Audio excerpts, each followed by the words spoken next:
안녕하세요. 오늘도 강의를 한번 시작해 보도록 하겠습니다. 자, 오늘 배울 부분은요, 정당에 대해서 배울게요. 정당. 자, 정당이 뭔지 배우고, 정당 제도가 선거 제도랑 어떤 관련이 되는지도 한번 이야기해 보도록 하겠습니다. 자, 정당의 의의입니다. 정당의 의의와 기능에 대해서 이야기를 해볼게요. 일단 정당의 의미 먼저 보도록 할게요.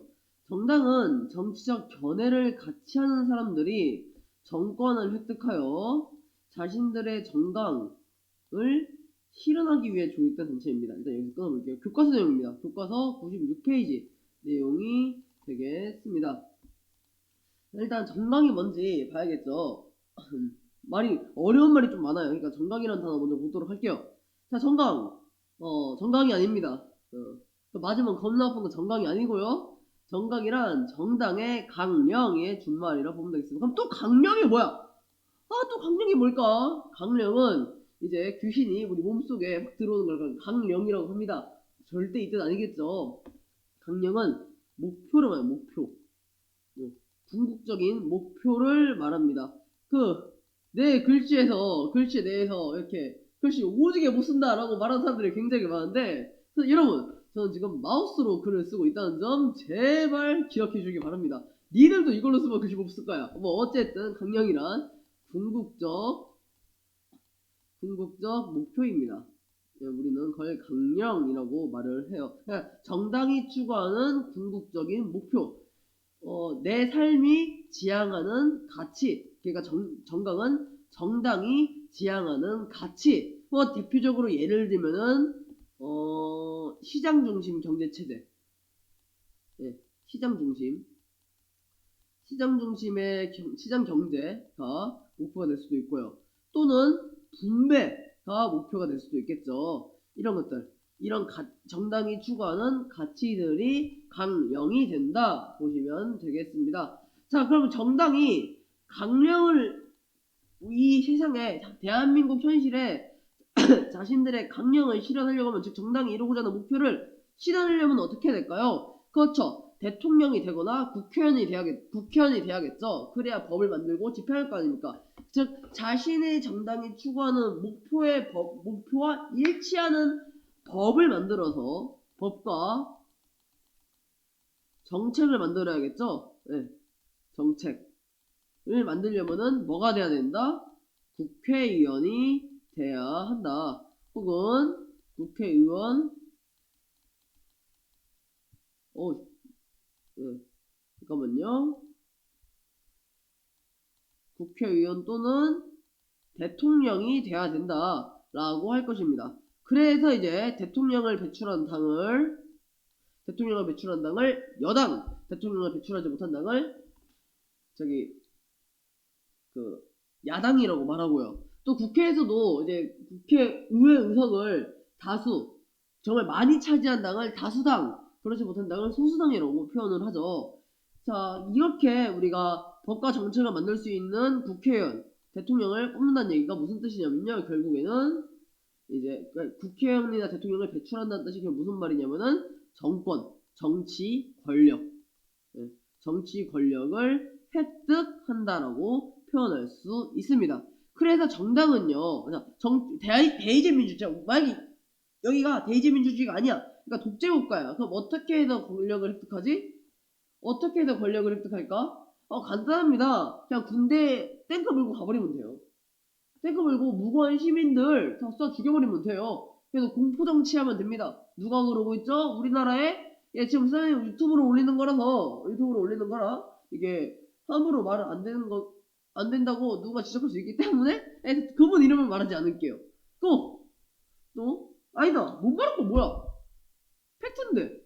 탱크 몰아가지고 전 모 대통령처럼 해도 되고요.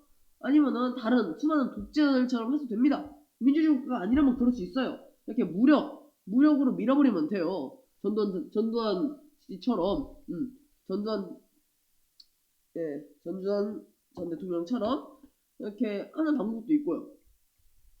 또 뭐 있을까요? 그냥 왕의 자식으로 태어나면 돼요. 네, 왕의 자식으로 태어나도 권력을 획득할 수 있습니다. 민주주의 국가가 아니라면요. 하지만 우리는 민주주의 국가잖아요. 민주주의 국가인 만큼 대한민국은 대의제 민주주의 국가인 만큼 국민의 선택을 받아야 됩니다. 자, 정권을 획득하기 위해서는 국민의 선택을 받아야 돼요. 그렇기 때문에 공공의 이익을 추구해야 됩니다. 그래서 정당은 공공의 이익을 도모하는 공약을 제시하여 국민의 선택을 받고자 하고, 국민의 선택을 받은 정당이 이를 정책으로 추진하면서 정권을 획득한다. 정권을 획득하는 얘기는 다시 말해서 국회의원과 대통령을 배출한다 보시면 되겠습니다. 자, 그래서 정당의 주요 특성이라 한다면은 첫 번째 공익을 추구하고요. 두 번째 정치적 이거 못하네요. 정치적 책임을 지게 하고요. 정치적 책임을 지게 됩니다. 그리고 세 번째 오타 수정 좀 할게요. 책임을 지게 되고요. 세 번째 정권을 획득하게 됩니다. 또 네 번째가 있어요. 네 번째 뭘까요? 잠시만요. 선생님이 확인 좀 하고 올게요.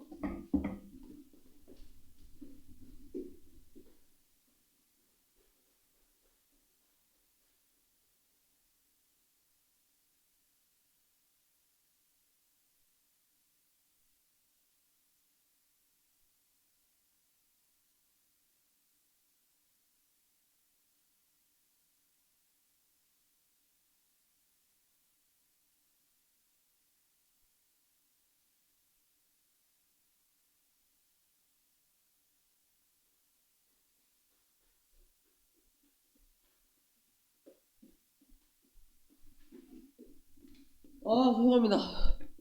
예. 자, 하나가 빠졌어요. 4번. 그리고 또, 왜 이러죠?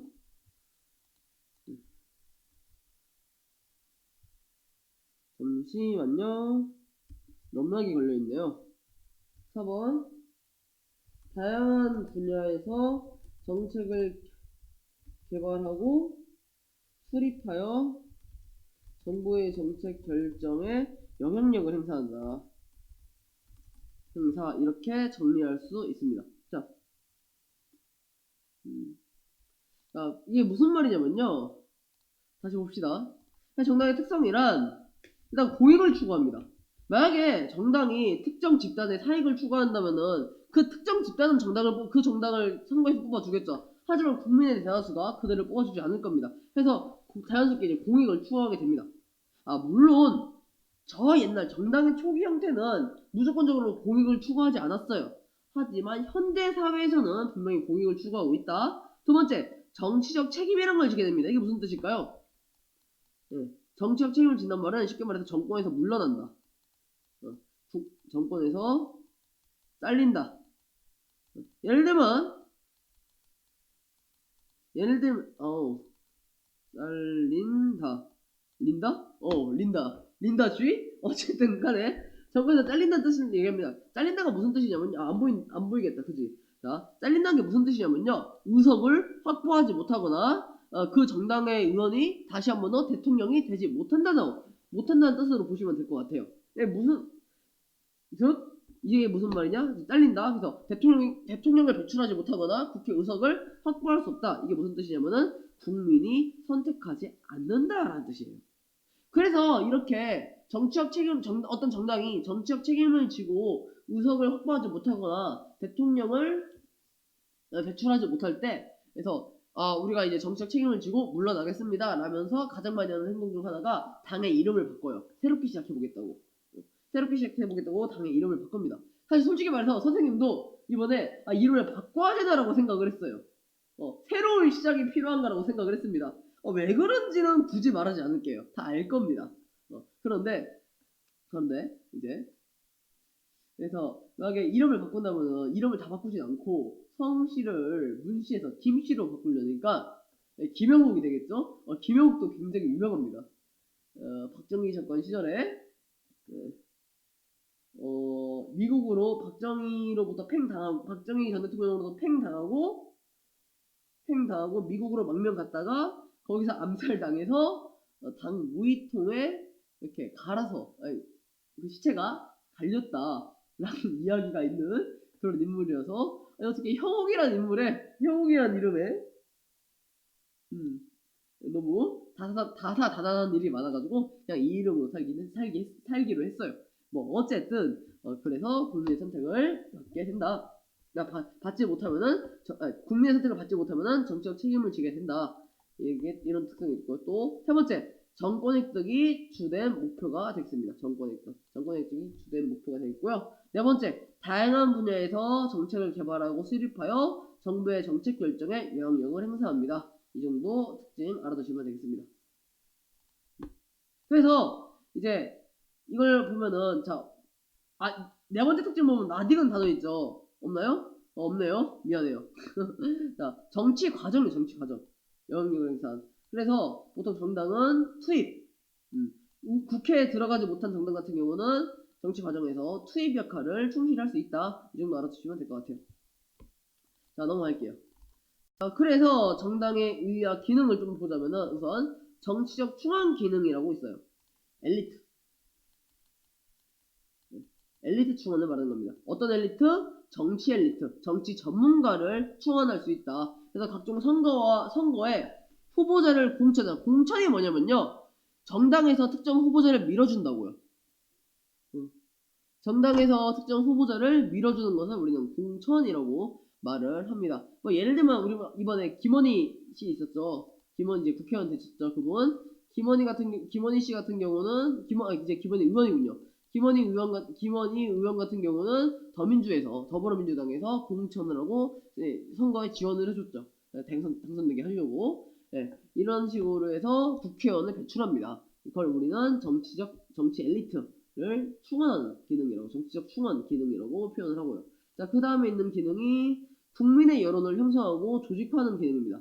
자, 정당은 국민의 지지를 얻기 위해 국민의 다양한 요구와 이해를 집약하고 여론을 형성하고 정부에 전달합니다. 자, 여론을 형성하고 조직한다고 했죠. 그래서 이게 무슨 말이냐? 국민의 다양한 요구를 이해를 집약합니다. 이렇게 해서 공익을 실현할 수 있는 근간을 만들죠. 그래서 집약하고 여론을 형성하고 정부에 그 여론을 전달해서 법률이 만들어지도록 활동을 한다. 자, 세 번째, 정치 사회화 기능입니다. 이거 중요합니다. 이게 정치 사회화 기능이 단순히 정당만 하는 기능이 아니라서 중요합니다.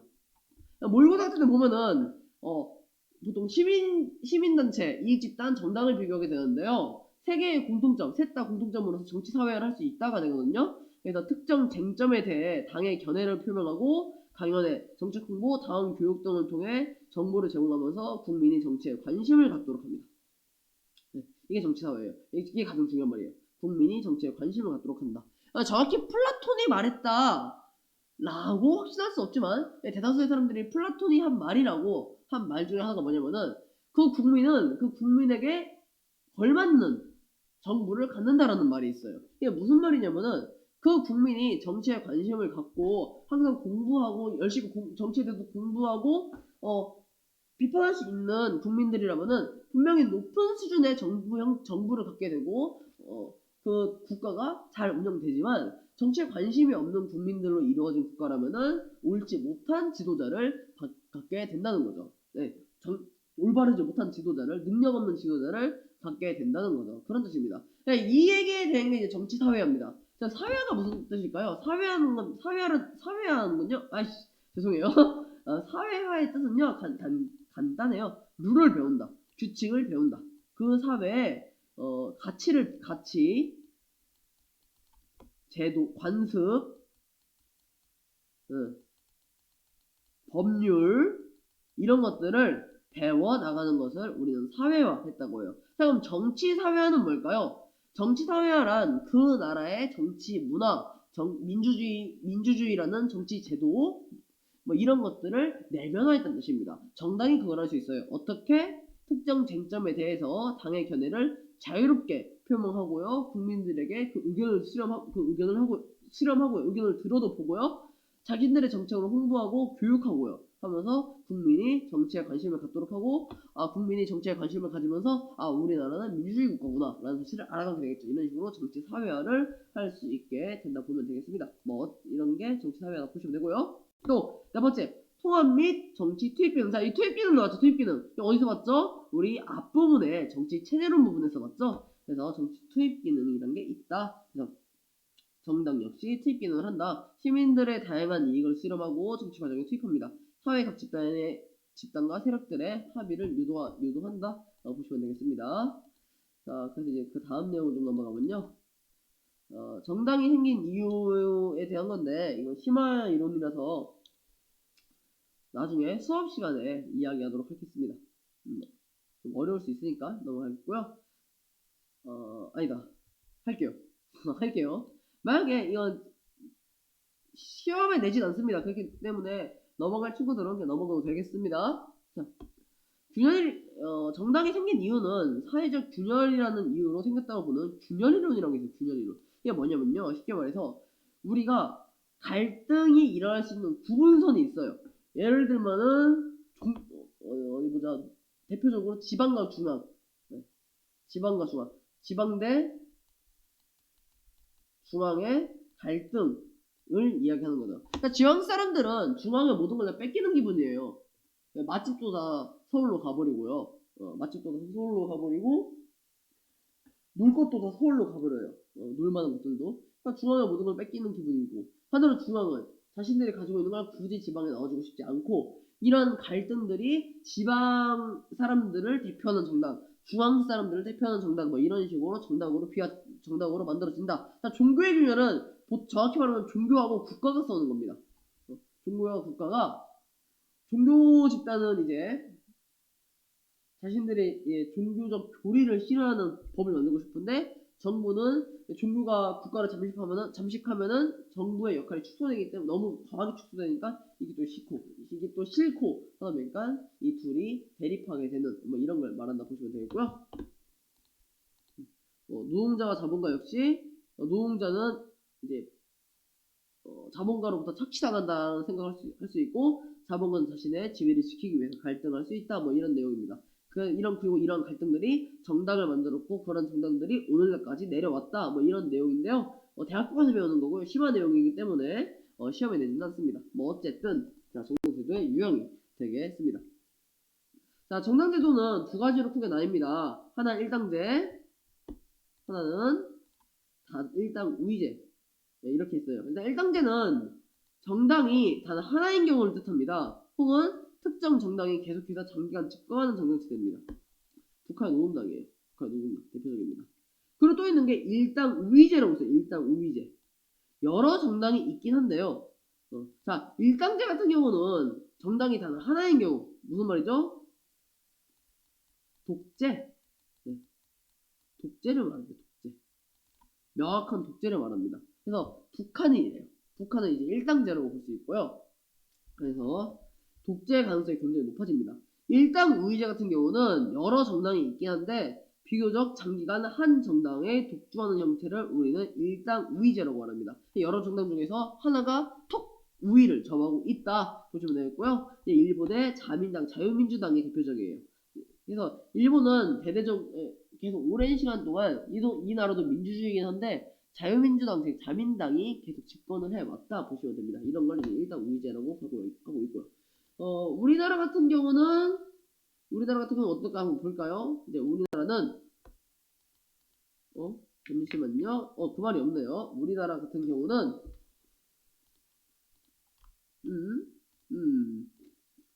우리나라 같은 경우는 뭘까요? 자, 이게 선생님이 자료를 한번 날렸다가 다시 만드는 거라 가지고 좀 빈칸이 좀 있네요. 자, 쓰면서 이야기해 보도록 할게요.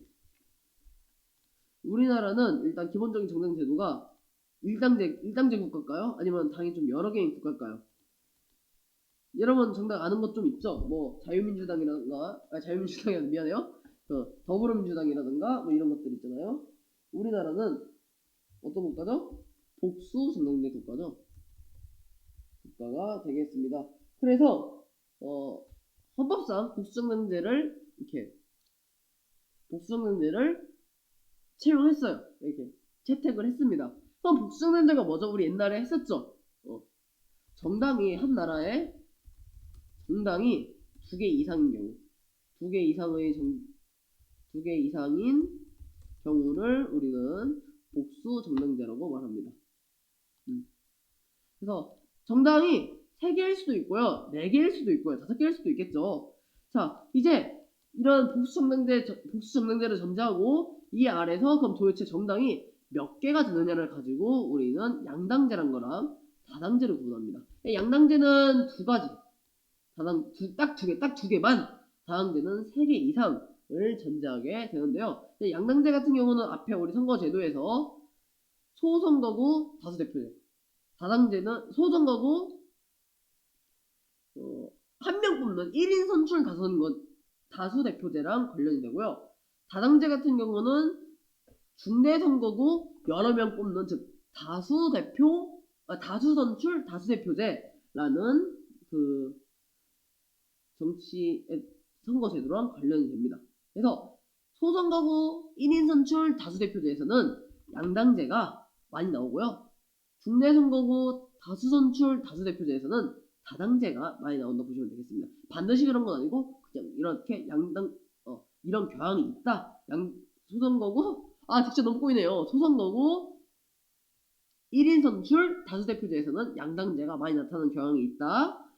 중대선거구 다수선출 다수대표제에서는 다당제가 많이 나타나는 경우가 있다. 선생님이 반복하는 이유가 있겠죠. 굉장히 중요합니다. 시험에 꼭 나와요.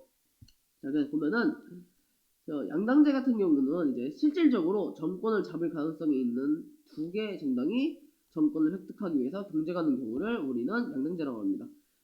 그래서 또 이렇게 실수를 했네요. 이게 은근히 빈칸이 많네요. 왜 그러죠? ESC가 안 먹네요. 소선거구 대 1인 선출 다수대표제에서 주로 나타나고요.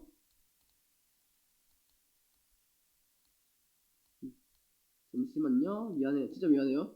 이게 자료가 다 날라가가지고 새로 만든 거라서 좀 많이 빠진 부분이 있네요. 그리고 중대선거구 다수선출 다수대표제 에서 많이 나타나게 됩니다. 자, 그래서 많이 나타난다는 얘기는 이제 보통 경향성, 반드시 그런 건 아니고 높은 확률로 나타난다. 양당제는 정권을 잡을 가능성이 있는 2개의 정당, 딱 2개만 있는 정당제를 말하고 이런 상황에서 많이 나타난다. 다당제는 3개 이상의 주요 정당이 정권 획득을 위해서 경쟁하고 있는 경우고 주로 중대선거구 다수선출 다수대표제나 혹은 비례대표제에서 출현 가능성이 매우 높다. 알아두시면 되겠습니다. 자, 근데 선생님이 다수대표제를 설명한 적은 있는데 1인 선출 다수대표제 그리고 다수선출 다수대표제란 말은 또 처음입니다. 처음이에요. 그죠? 여기에 대해서 조금 설명을 하자면은 원래 교육과정에서는 소선거구제 다수대표제였어요. 소선거구 다수대표제 그리고 중대선거구 소수대표제라는 개념이 있었는데 이 개념 소수대표제라는 개념이 빠지고 잠시만 앞으로 갈게요. 수업 내용이 이제 좀 바뀌기 때문에 소선거구 다수대표에서 무슨 말이냐면은 자, 그래서 다수대표제도 즉 여러 후보자 중에서 다수의 득표한 후보자를 당선자라는 방식이고 또 상대다수대표제가 가장 많은 표를 얻거나 득표한 순서에 따라 일정한 수의 후보자를 당선시키는 방식이죠. 일정한 수. 이 일정한 수는 1명일 수도 있고 2명 이상일 수도 있겠죠.